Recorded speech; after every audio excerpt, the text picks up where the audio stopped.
வணக்கம் மக்களே, உங்கள் தமிழ் மகன் ஐசக் வந்துட்டேன். இன்னைக்கு நம்ம இதை பற்றி பேச போகிறோம். என்னோட டம்லைனில் பார்த்துருப்பீங்க, எனக்கு எல்லாம் தெரியுங்க, நான் எல்லாம் தெரிஞ்ச Ekambaram. I know it all. ஏன் நம்ப மாட்டீங்க? இந்த விஷயம் எனக்கு தெரியும். இந்த மாதிரி ஆட்கள் நம்ம கூட ட்ராவல் பண்ணிக்கிட்டே இருப்பாங்க.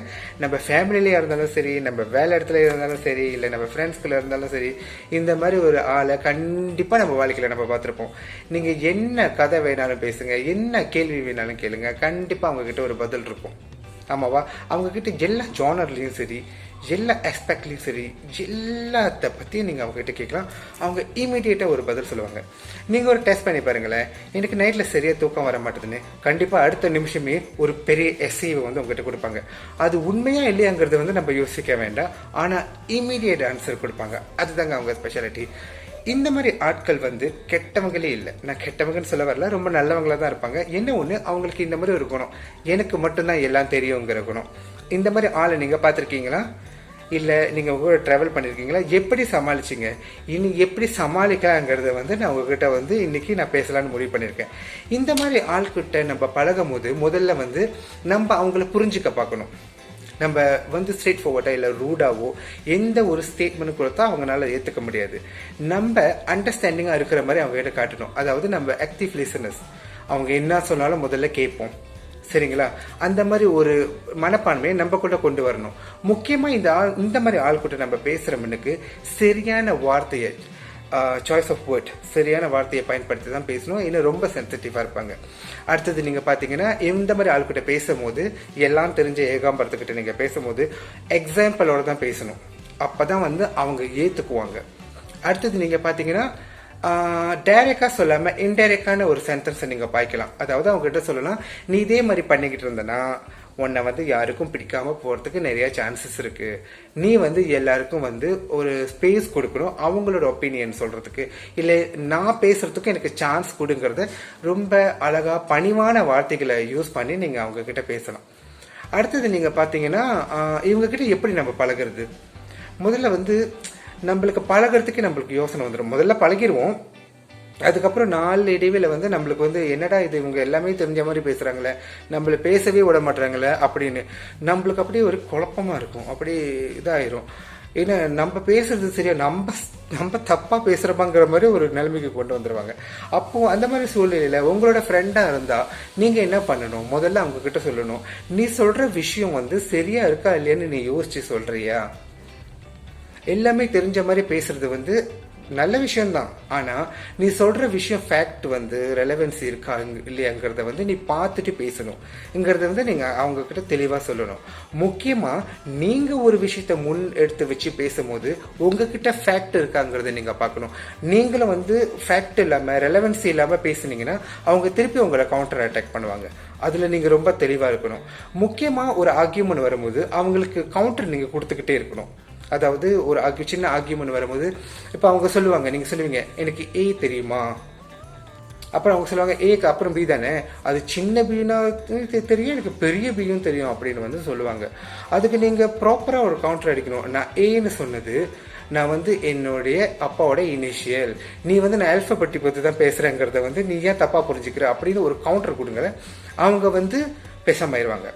அப்புறம் நீங்க அதிகமாக ரிவர்ஸ் சைக்காலஜி பார்க்கலாம். இந்த மாதிரி ஆள்கிட்ட நீங்க இது சரியா இருக்குமான்னு கேட்டா, இல்ல இது சரியா வராது, உனக்கு அதுக்கு நீ சரிப்பட்டு வரமாட்டே, அதுக்கு நீ சரிப்பட்டு வரமாட்டே அப்படின்னு சொல்லுவாங்க. அப்போ நீங்களா போயிட்டு நீங்க என்ன திரும்ப சொல்லணும், இது சரி வராதுன்னு நினைக்கிறேன், நான் அதுக்கு சரிப்பட்டு வர மாட்டேன்னு சொல்லுங்களேன். அவங்க என்ன சொல்லுவாங்கன்னா, இல்ல இதுக்கு நீ தான் சரிப்பட்டு வருவேன்னு சொல்லுவாங்க. இதுதாங்க ரிவர்ஸ் சைக்காலஜி. அடுத்தது என்ன சொல்றது, நீங்க கேள்விகள் கேட்கலாம். அவங்க ஒரு விஷயத்தை பற்றி ஆர்வமாக சொல்லிக்கிட்டு இருக்காங்க. நான் இந்த மாதிரி ஒரு இடத்துக்கு போனேன், இந்த மாதிரி நடந்துச்சு அப்படின்னு நீ நம்ம கேட்டதுமே அவங்க சொல்கிற ரெஸ்பான்ஸில் நீங்கள் ப்ரோபிங் கொஷின் கேட்கலாம். ஓகே, ஒருவேளை அந்த இடத்துக்கு நீங்கள் ஏற்கனவே போயிருக்கலாம். நிறைய ப்ரோபிங் பண்ணும்போது அதில் இது எவ்வளோ உண்மை இருக்குது, எவ்வளோ பொய் இருக்குன்னு நீங்கள் கண்டுபிடிச்சிக்கலாம். இதெல்லாம் விடுங்க. நம்ம முக்கியமாக பார்க்க வேண்டியது இது அவங்களுடைய ரியாக்ஷன்ஸை, அவங்களுடைய இந்த ஆட்டிடியூட்டை பர்சனலாக எடுத்துக்காதீங்க. ஒரு கட்டத்துக்கு மேலே இந்த எல்லாம் தெரிஞ்ச ஏகாம்பரத்துக்கிட்ட அவங்க என்ன சொன்னாலும் நம்ம பர்சனலாக எடுத்துக்க கூடாது. ஆனால் அதே சமயம் நம்ம அவங்க மேலே ஒரு ரெஸ்பெக்ட் வச்சுருந்தாலோ, நம்ம வந்து அவங்க மேல ஒரு பாசம் வச்சிருந்தாலோ நம்ம அவங்க கிட்ட தெளிவா எடுத்து சொல்லணும். இதோடைய என்ன சொல்றது, நல்ல ஃபீட்பேக் கொடுங்க. ஒரு என்னது, அவங்க தப்பு செஞ்சாங்கன்னா கண்டிப்பா அவங்க இந்த மாதிரி விஷயத்துல இருந்து வெளிவரணுங்கிறத வந்து முக்கியமா நீங்க சொல்லலாம். ஏன்னா நீங்க வந்து அவங்கள ரெஸ்பெக்ட் பண்ணீங்க, அவங்க ஒரு இம்பார்ட்டண்டான பர்சனா இருந்தாங்கன்னா இந்த கேரக்டரை நீங்க மாத்திக்கணுங்கிறத வந்து தைரியமா வந்து நீங்க சொல்லணும்.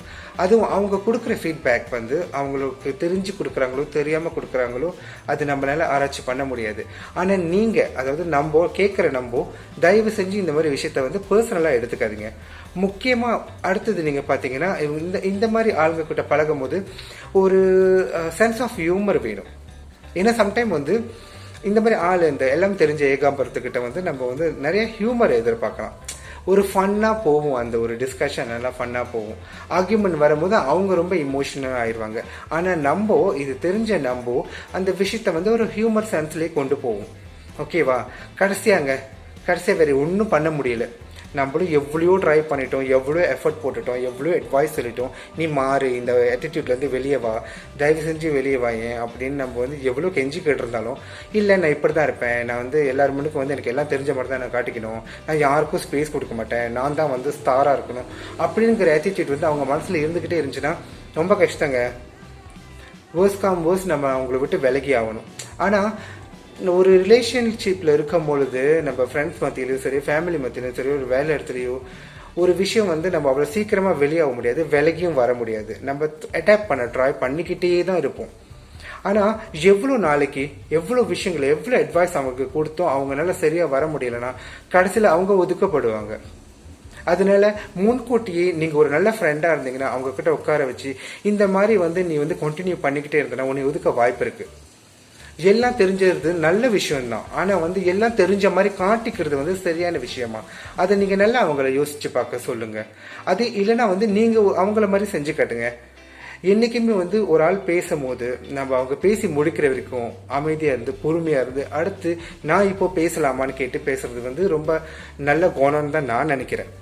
ஏன்னா முழுசா அவங்க கருத்தை சொல்லி முடிக்கிட்டோம், இடையில போயிட்டு வந்து அவங்கள வந்து நிப்பாட்டிட்டு நம்மளோட கருத்தை திணிக்கிறது வந்து எல்லாம் தெரிஞ்சு ஏகாம்பரத்தோட ஒரு பொதுவான குணங்க.